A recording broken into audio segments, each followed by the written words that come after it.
Hi, Paul from Wild River Scrimshaw and Custom Knives, and I'm bringing you another shop tip for knife making.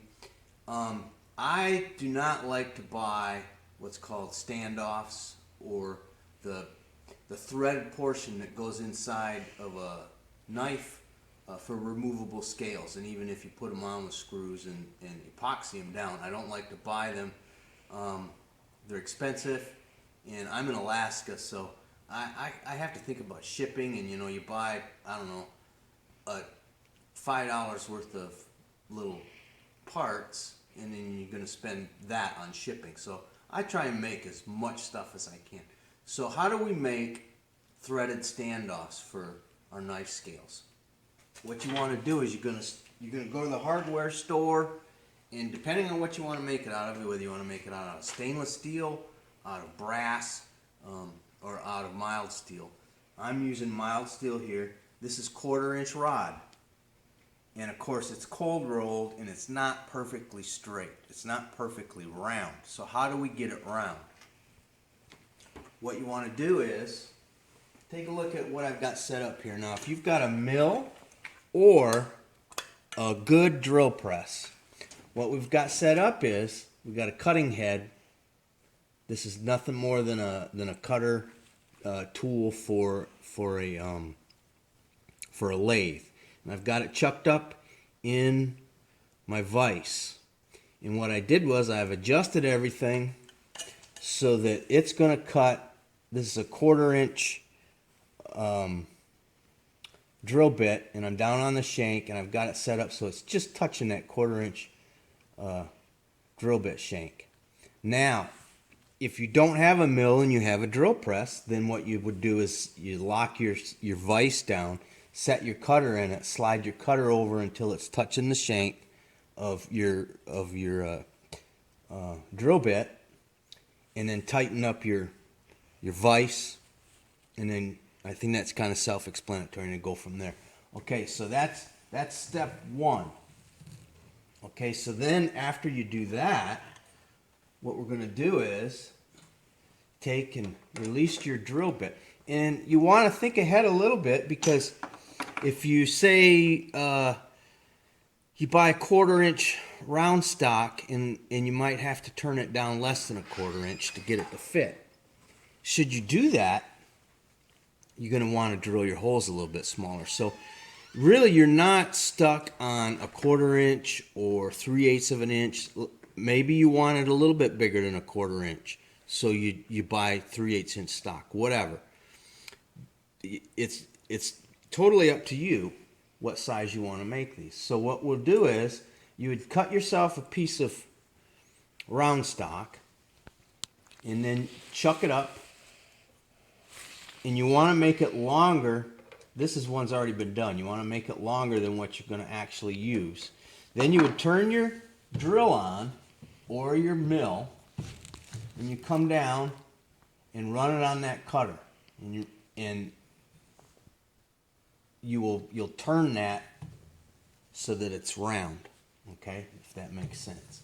Okay, so now where are we at? Now we have to take that piece of round, and we have to be able to drill it in the center. So how do we do that? You're going to take your cutter out, and if this was on a drill press, you would simply move your vise over so that it's under your quill. Or if it's on a mill, you just do this.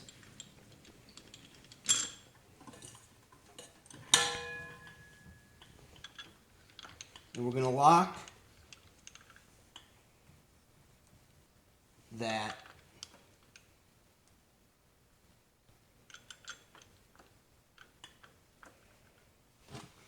in the vise. Okay, so we know it's straight. It's in our quill. We know it's straight.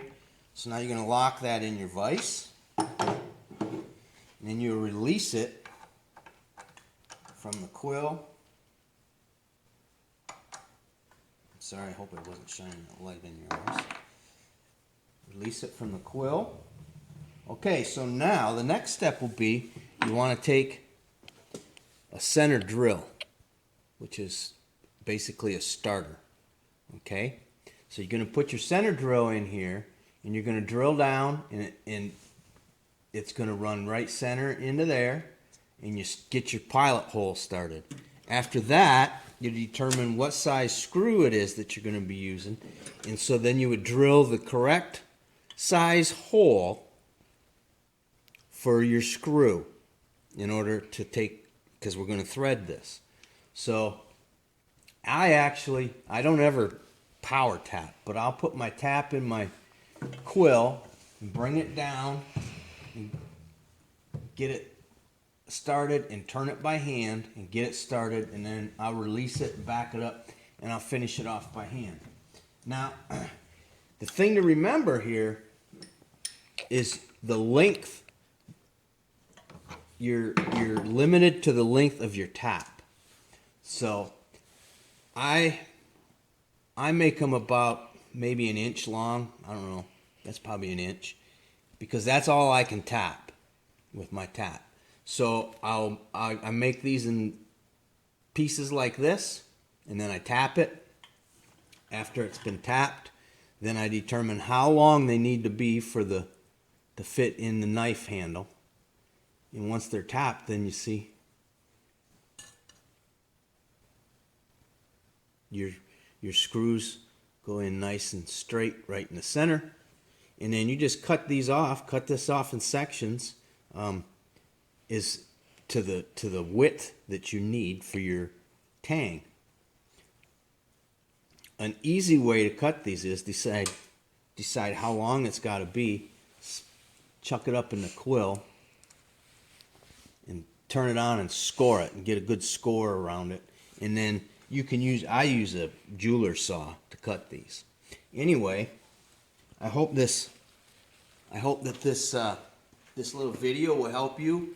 And you just got to think outside the box sometimes. And anyway, thanks for checking us out. Subscribe to the YouTube channel there and pass it along. And I hope this helps somebody with making themselves a knife. Anyway, thanks a lot. Paul from Wild River Scrimshaw and Custom Knives. Till next time, God bless and see you later.